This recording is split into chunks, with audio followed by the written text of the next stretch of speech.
Not a lot of builders tell buyers that the taxes, because taxes always eat them up because the builders is going based off the land, not off of the improved property, and then they have an escrow shortage, and then they have to call me because their payment spiked $1,000 a month. What can I do to get out of this problem?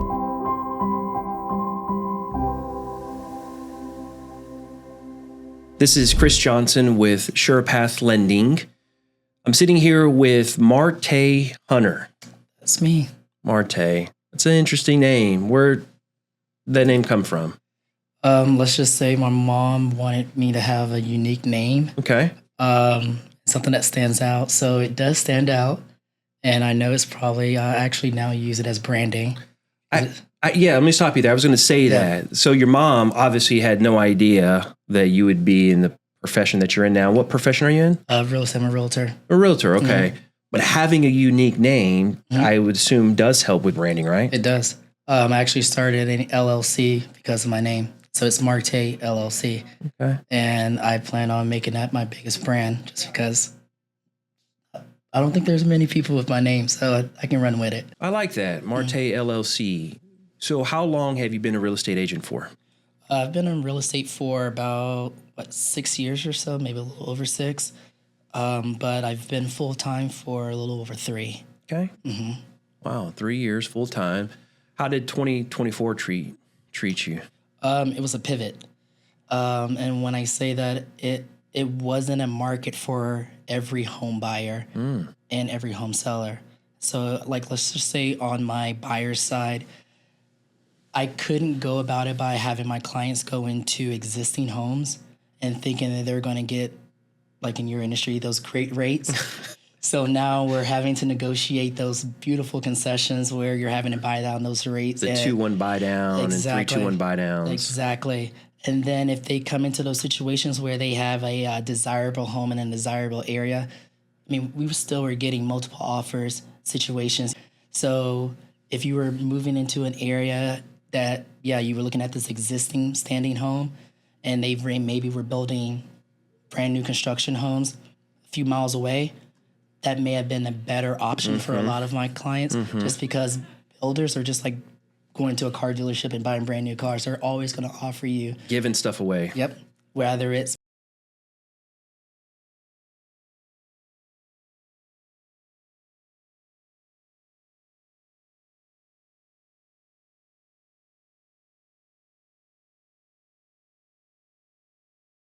they have their own finance company. I still would like their contact information so I can dump it into a CRM. Yep. And then what I can do is we can refinance them in the future. Yep. And then too, I mean, even with sometimes the lenders not being able to beat builders' incentives, I still do tell my clients to still consult another lender that is not with the builder. Okay. And the reason for that, from what I've learned, is that it's the fees.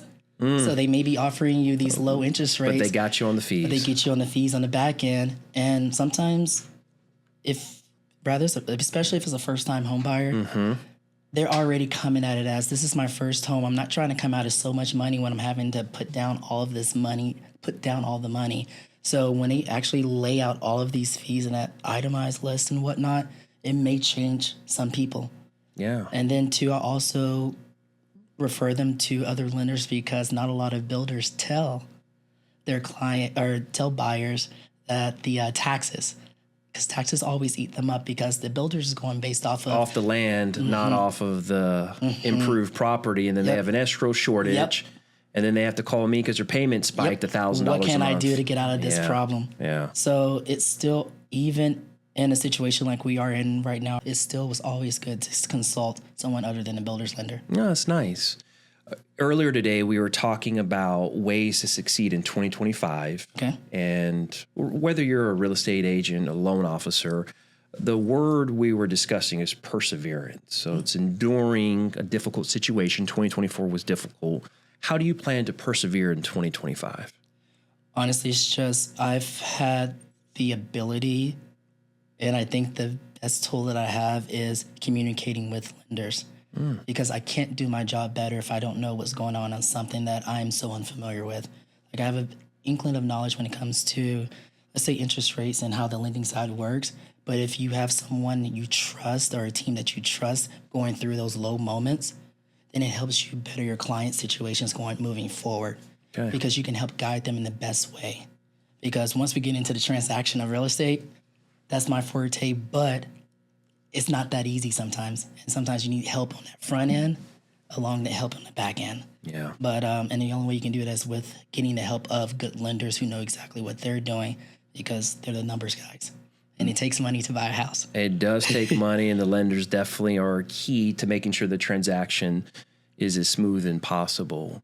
Anything else, any kind of words of wisdom that you would have? I know you said you've been doing it 6 years, full-time for 3 years. Yes.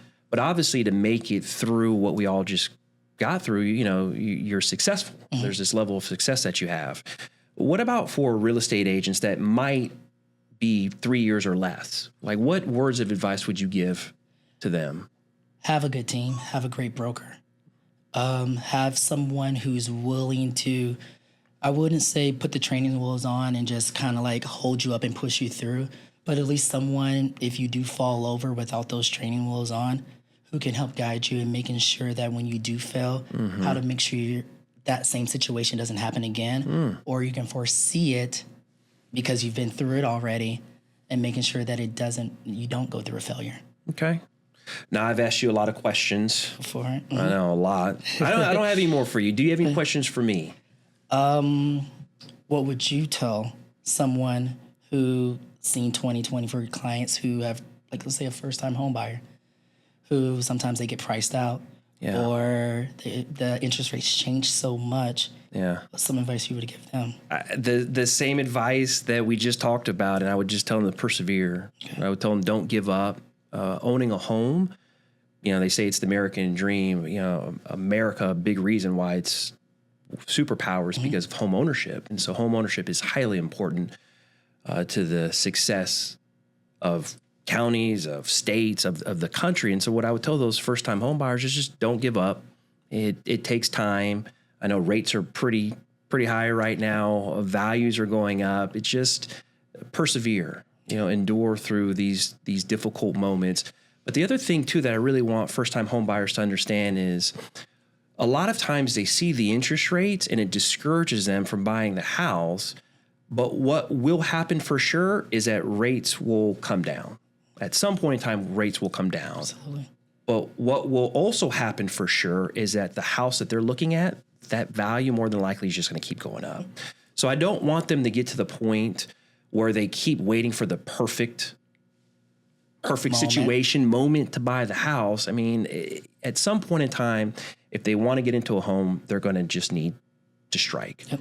So, just persevere, be patient, but also, too, not all conditions are going to line up just right for you to buy the house. If you see a house that you really like, but you're really worried about the interest rate, like you mentioned, we can do a 2-1 buy down. The seller might be able to buy the rate down. But then what will happen for sure at some point in time, we can help them with the refinance and bring the payment down. So with first-time home buyers, just be patient. Don't give up, and just enjoy buying a house. A lot of times they get stressed out. They get disappointed because they keep hearing no's. But every time you hear no, it makes you want it even more. Yeah, and eventually they're going to hear a yes. And then when they do hear that yes, they'll appreciate it that much more. Absolutely. This is Chris Johnson with SurePath Lending, and my partner today was Martae Hunter. What company are you with, Martae? I am with EIM Real Estate Advisors. We're based out of San Antonio, and I am the go-to realtor for that boutique brokerage here in the DFW Metroplex. Nice. Well, I appreciate the time, and if you liked the video and you would like more, please make sure you follow us on social media or subscribe to our YouTube channel.